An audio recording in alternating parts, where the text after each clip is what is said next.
आज डांस करके गए, उनके गाने पर खुश होकर, उनके डांस पर खुश होकर 501 रुपए का आशीर्वाद मिला राहुल सिंह भाई की तरफ से कि मुस्कात वारी हो सिर पे हो के मैया सवार हो, और कि स्वर्ग जैसा नगर समतुल लागता, स्वर्ग जैसा नगर समतुल लागता। मई के रेड कलर के चुनरिया ब्यूटीफुल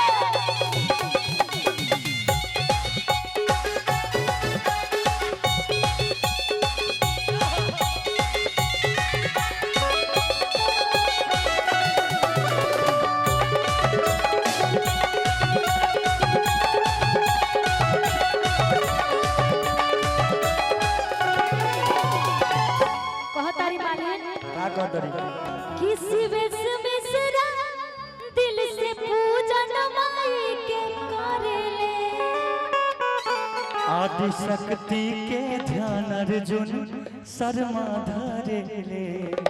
अर्जुन शर्मा बहुत अच्छा गीत लिखते हैं, उन्होंने इस गीत को लिखा है, गाई और आपने गाया है कि पुनीत अर्जुन पूजन माई के करेले, आदि शक्ति के ध्यान राजीव सर्वम धरेले, कि स्वर्ग जैसा नगर समतुल लागता, सहरसा वाला गाँव समतुल लागता।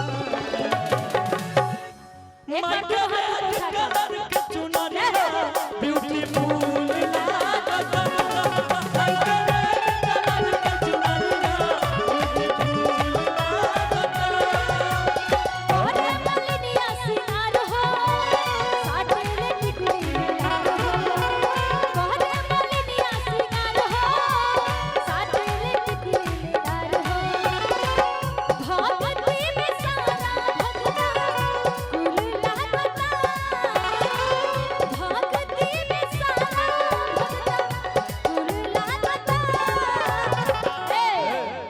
एक बार हमारे साथ आई तो कि माई के रेड कलर के चुनरिया ब्यूटीफुल लागता।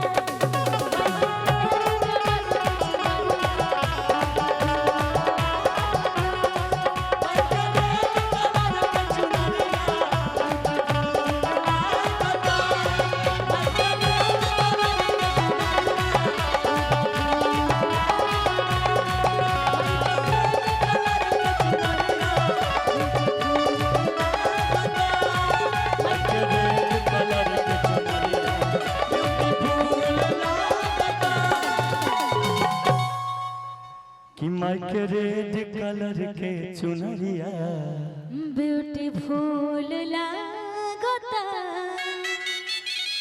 अगर अच्छा लगा हो तो जोरदार।